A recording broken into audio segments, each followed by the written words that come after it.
Pero te planteo el punto de la incidencia delictiva, Patricia, y te lo planteo por lo siguiente, porque si extendemos un poco el argumento de que a mayor incidencia delictiva se justificaría un aumento de las penas o que podría ser un matiz para advertir que, que un determinado sistema de penas cumple con la proporcionalidad, pues podríamos abrir la puerta a que el legislador dijera, en función de esa incidencia vamos a penalizar con 40 años de cárcel el robo, que es, como tú sabes, de acuerdo a estadísticas del INEGI, que mayor incidencia tiene en el país.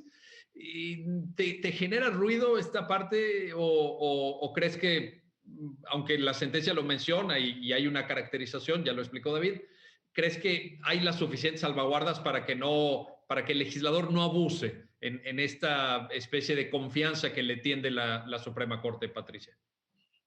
Sí, yo creo que precisamente este estándar de proporcionalidad de penas ha sido uno de los retos más complicados que ha enfrentado la Corte desde que se introduce el principio justamente también en la reforma de 2008.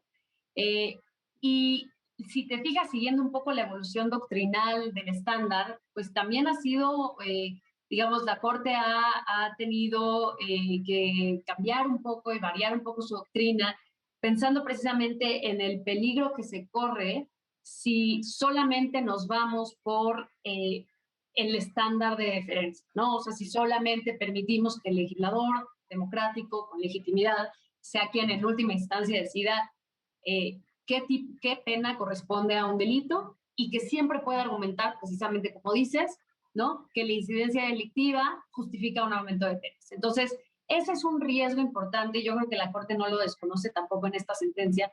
Es un riesgo importante porque terminas vaciando el contenido del artículo 22 constitucional. Prácticamente se vuelve una recomendación, y cosa que me parece el escrito del 22 no quiere hacer. Entonces, por eso es que me parece bien importante distinguir un poco en este estándar compuesto que adopta en este momento la primera sala. En un primer momento sí afirma que hay deferencia, que hay necesidad de voltear a ver los motivos del legislador. Tenemos también que partir de la presunción de constitucionalidad de las leyes. Eso es un concepto que viene desde la novena época. Entonces, esos principios están ahí y hay que digamos, velar por ellos. También hay que afirmar que el juez constitucional no es quien va a decidir que a tal delito le corresponde tal pena. Eso es, por razones constitucionales muy importantes, solamente trabajo del legislador democrático, quien representa precisamente a la población. Entonces, ahí hay buenas razones para la diferencia. Pero en el segundo punto del estándar, lo que la Corte intenta hacer es decir, oye, pero sí, lo que sí voy a hacer es comparar los delitos.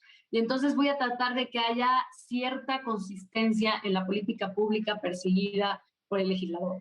Y a mí me parece que si bien en este caso, por ejemplo, las normas salieron bien libradas y se firma su constitucionalidad, bien puede ser el caso que este estándar no nos permita firmar en muchos casos la constitucionalidad si el legislador se extralimita, ¿no? Si, por ejemplo, no guarda consistencia en la forma en la que sanciona los delitos patrimoniales. Entonces, tú ponías el ejemplo del robo. Bueno, si todos los delitos relacionados con afectación al bien jurídico, patrimonio, más o menos están ¿no? Graduados, voy a imaginar una hipótesis, están más o menos entre los 5 y los 15 años con sus diferentes agravantes, parecería muy extraño que el día de mañana llegara el legislador y aumentara esa pena de prisión a 30 años.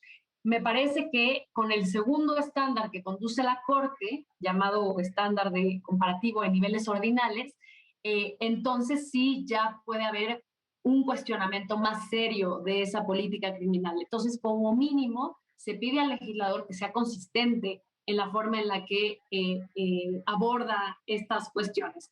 Y por otro lado, me parece que siempre cabe la posibilidad con este estándar, siempre cabe la posibilidad de invalidar una norma, una pena que sea flagrantemente, que parezca flagrantemente arbitraria o desproporcionada en relación con el bien jurídico protegido. Nada de lo dicho ahí excluye esa posibilidad.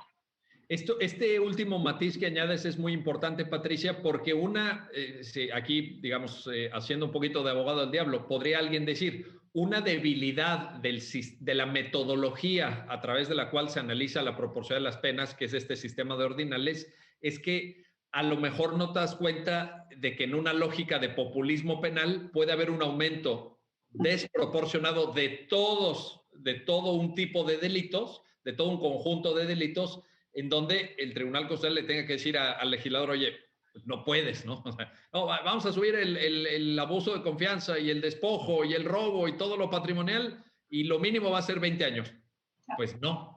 Y vaya que hay populismo penal, ustedes lo saben muy bien. Entonces, creo que también este último matiz que señalas despeja esa duda, despeja esa posible crítica a la sentencia porque Sí. pone de relieve que estableciéndose esta metodología, así lo acabas de manifestar, Patricia, no se excluye otro análisis y otra posibilidad. Igualmente sin descartar deferencia, sin descartar presunción de constitucionalidad, pero que nos lleve hacia un refuerzo de motivación del legislador democrático y no que se sientan con un cheque en blanco, como por cierto ocurrió en algunas sentencias muy iniciales alrededor de este tema. Yo me acuerdo los primeros precedentes, antes de que se establecía esta metodología, sí eran un tanto laxos y sí daban una cancha demasiado abierta al legislador. Y ya sabemos que los legisladores en México, cuando les das cancha, se la toman. Entonces, por eso hay que ser muy precavidos.